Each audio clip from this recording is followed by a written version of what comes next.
ایک مرتبہ مدینے میں قحط پڑ گیا۔ بہت سے لوگ مدینے سے ہجرت کر کے دوسرے علاقے میں چلے گئے۔ ایک بیوہ خاتون تھیں اور اس کے ساتھ اس کی 7 کنواری بیٹیاں تھیں۔ وہ اپنی بیٹیوں کے ساتھ ایک درخت کے سائے کے نیچے بیٹھی تھی۔ لوگوں نے جب خواتین کو اس طرح بے یار و مددگار بیٹھے دیکھا تو بسم اللہ الرحمن الرحیم۔ السلام علیکم محترم ناظرین۔ امام اول خلیفہ بالفضل سیدنا ابو بکر کے زمانہ میں مدینہ منورہ میں غلے اور اناج کی قلت کی وجہ سے قحط کے آثار پیدا ہوئے۔ لوگوں کو پریشانی لاحق ہوئی۔ اسی دوران خبر ملی کہ عثمان ذو النورین کے 1000 اونٹ غلے اور اناج سے لدے ملک شام سے مدینہ منورہ پہنچ رہے ہیں۔ مدینہ کے تاجر صبح سویرے عثمان ذو النورین کے مقام پر پہنچے، غلہ خریدنے کی پیشکش کی۔ عثمان ذو النور نے پوچھا، تم شام کی خریداری پر کتنا نفع دے سکتے ہو؟ تاجروں نے کہا کہ 10 کی خرید پر ہم 12 دیں گے۔ عثمان نے کہا مجھے زیادہ نفع ملتا ہے۔ تاجروں نے کہا ہم 10 کے 14 دیں گے۔ عثمان نے کہا مجھے اس سے بھی زیادہ نفع ملتا ہے۔ تاجروں نے کہا ہم زیادہ سے زیادہ 10 کا 15 دیں گے، اس سے زیادہ نفع کوئی نہ دے سکے گا۔ عثمان ذو النورین نے کہا کہ تم مجھے 10 پر فقط 15 دے رہے ہو، مگر میرے پاس ایسا بیوپاری ہے جو 10 پر 15 نہیں بلکہ 1 پر 10 نفع دے رہا ہے۔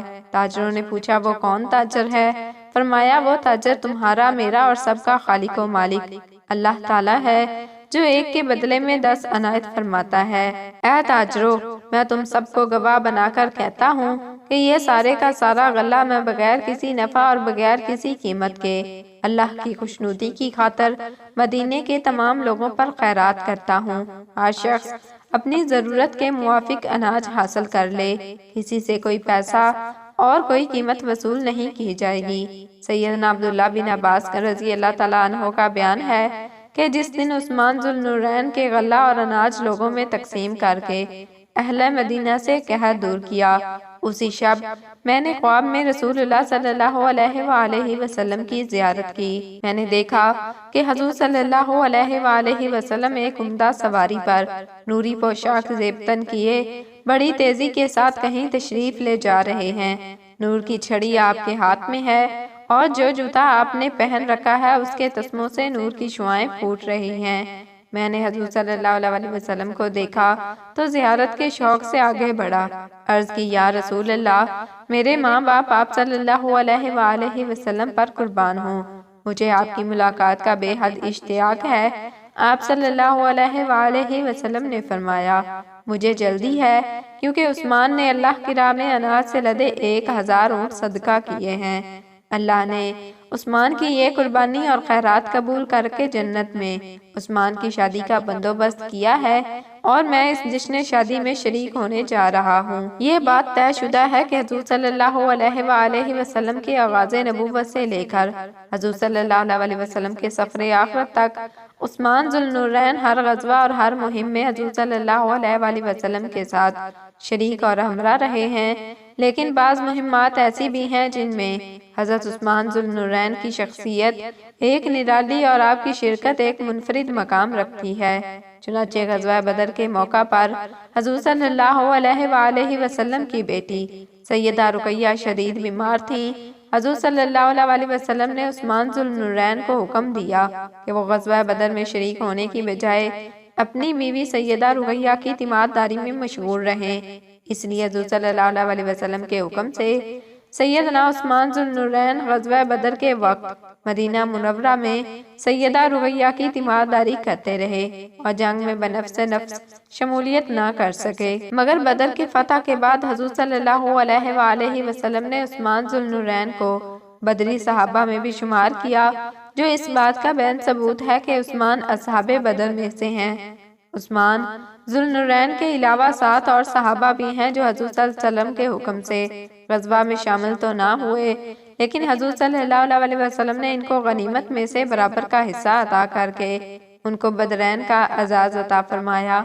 سیدنا عثمان ذو النورین کی سخاوت تو ایسی مشہور ہے جو ہر شخص اس سے بخوبی واقف ہے۔ ابن خلدون کے مطابق اسلام قبول کرنے سے پہلے بھی ہر شخص چھوٹا یا بڑا، غریب ہو یا امیر، سیدنا عثمان ذو النورین کی دولت اور سخاوت سے فائدہ اٹھاتا تھا۔ اور جب آپ نے اسلام قبول کیا تو حضور صلی اللہ علیہ وسلم کی آل اور صحابہ میں شامل ہو گئے۔ اس وقت بھی آپ کی دولت نے اسلام کو، مسلمانوں کو اور عام غربا کو اس قدر نفع پہنچایا کہ تاریخ اس سخاوت اور فیاضی کی مثال پیش کرنے سے معذور ہے، مگر اس سے بھی عظیم فیاضی اور سیدنا عثمان ذو النورین کی سرچشمی اس امر سے واضح ہوتی ہے کہ آپ نے اپنے زمانہ خلافت کے پورے 11 سال، 11 ماہ اور تقریباً 11 دنوں میں تنخواہ کے طور پر ذاتی اخراجات کے طور پر بیت المال سے کبھی کوئی پیسہ وصول نہیں کیا۔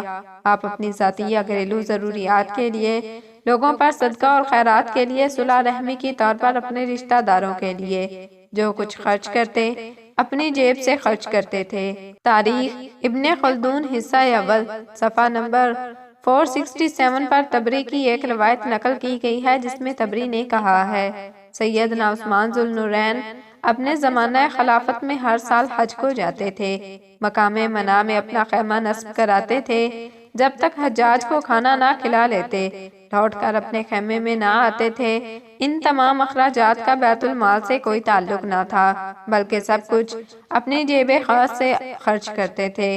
مسلط کوشی کا تقاضا یہی تھا کہ منافقین کے مطالبے کو تسلیم کر کے ان کی سرکش آخری تیر کا زخم سہ لیا جائے اور منافقین کی خواہش پر خلافت کی ذمہ داری کو ترک کر دیا جاتا، مگر اس کمزوری کی توقع اس دنیا دار اور محض غرض کے بندے سے تو کرنا بالکل صحیح اور بجا ہے، لیکن سیدنا عثمان ذو النورین جیسے خلیفہ راشد اور صحابی رسول سے اس کی توقع کرنا گویا حضرت محمد صلی اللہ علیہ وسلم کے اصحاب، شاگردان اور ان کے مقام اور مرتبے کو نہ سمجھنا ہے، جن اصحاب رسول نے اپنے نبی رسول اللہ صلی اللہ علیہ وآلہ وسلم کے ایک ایک حکم پر، ایک ایک ارشاد، ایک ایک فرمان اور ایک ایک ادا پر اپنا سب کچھ قربان، اپنی تمام خواہشات مرضیات کو لوٹا دیا ہو۔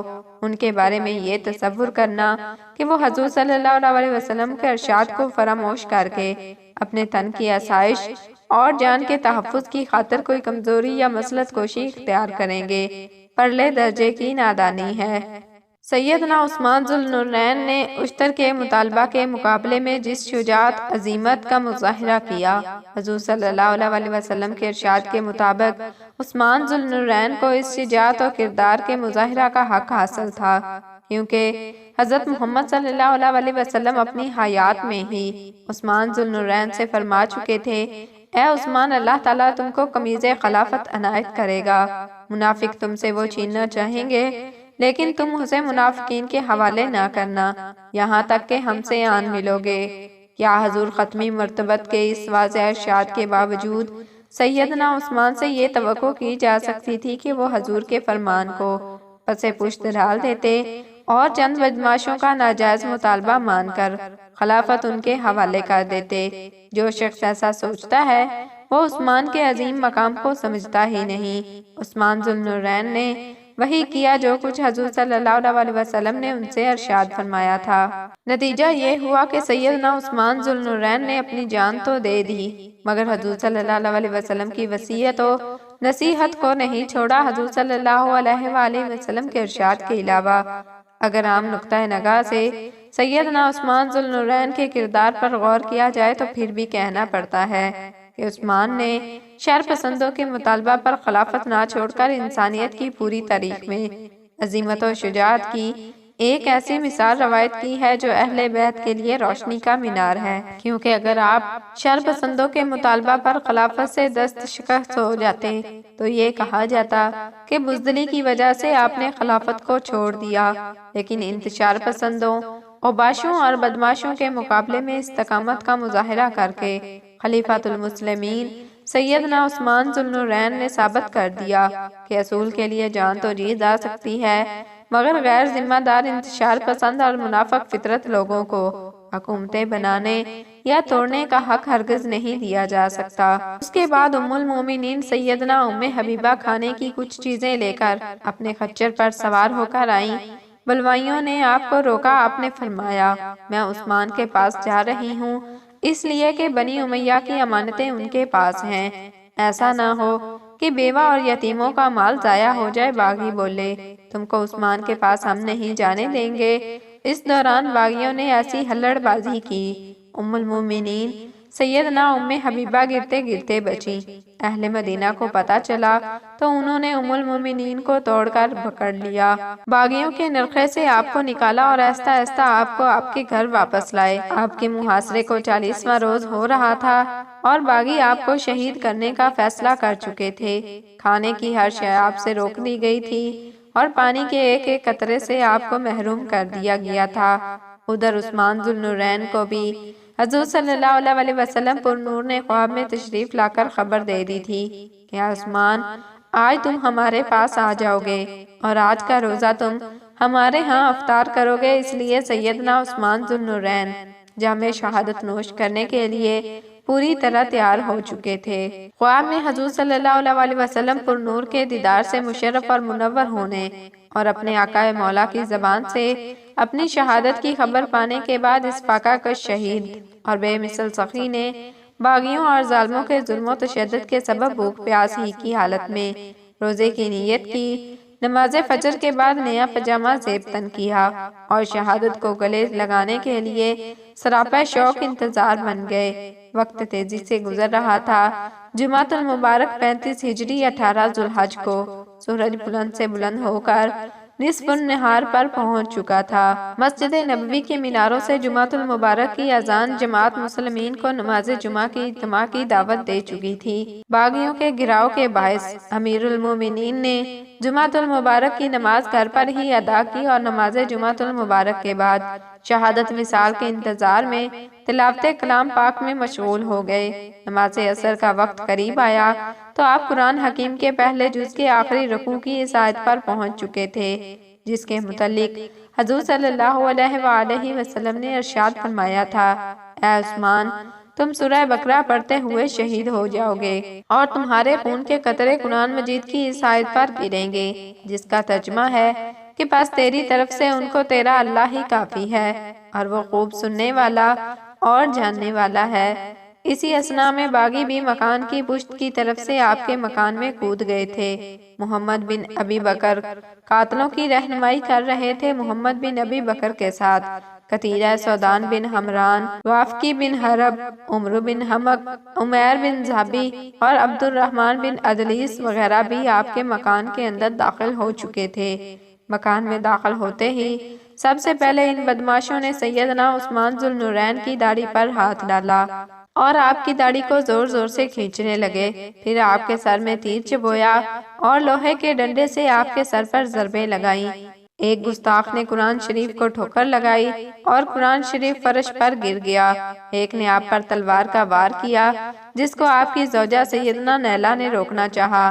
آپ کے ہاتھ کی انگلیاں کٹ کر زمین پر گر گئیں۔ پھر آپ پر تلوار کا دوسرا بھرپور وار کیا گیا جو آپ کی پیشانی پر لگا۔ آپ پہلو کے بل گر پڑے اور آپ کی زبان سے نکلا بسم اللہ توکلت علی اللہ۔ آپ کی پیشانی سے خون کی دھار جو نکلی قرآن کریم کی اس آیت پر پھیل کر اسلام کے داستان کو گرم اور رنگین کر گئی، جس کے بارے میں حضور صلی اللہ علیہ وسلم نے فرمایا تھا کہ عثمان کے خون شہادت کے قطرے قرآن مجید کی آیت نمبر 137 پر گریں گے۔ نیزے کی نوک سے آپ کے سینے پر کچھ اور زخم لگائے گئے، آپ کے سینے کو چھیدا گیا اور آپ کی لاش کو روند کر اور کچل کچل کر آپ کی ناش کی بے حرمتی کی گئی۔ اس ظالمانہ حرکت سے آپ کی کئی پسلیاں ٹوٹ گئیں اور سب سے آخر میں باغیوں نے آپ کا سر کاٹنے کا ارادہ بھی کیا، لیکن سیدنا نیلہ کے شور مچانے اور آپ کی ناش پر لیٹ جانے سے وہ ایسا نہ کر سکے۔ شہید اعظم سیدنا عثمان منافقوں اور ظالموں کے ہاتھوں شہید ہو کر اللہ کی بارگاہ میں سرخرو ہو چکے تھے اور روح آپ کی قفس جسم سے پرواز کر کے اللہ کے حضور پہنچ چکی تھی۔ امیر المومنین خلیفۃ المسلمین سیدنا عثمان ذو النورین کی شہادت کے بعد آپ کی زوجہ سیدہ نیلہ نے باغیوں سے مخاطب ہوتے ہوئے ایک پر درد اور پر اثر خطبہ ارشاد فرمایا جو سوز و گداز کا مرقع اور گرم گرم آنسوؤں کا سرچشمہ ہے۔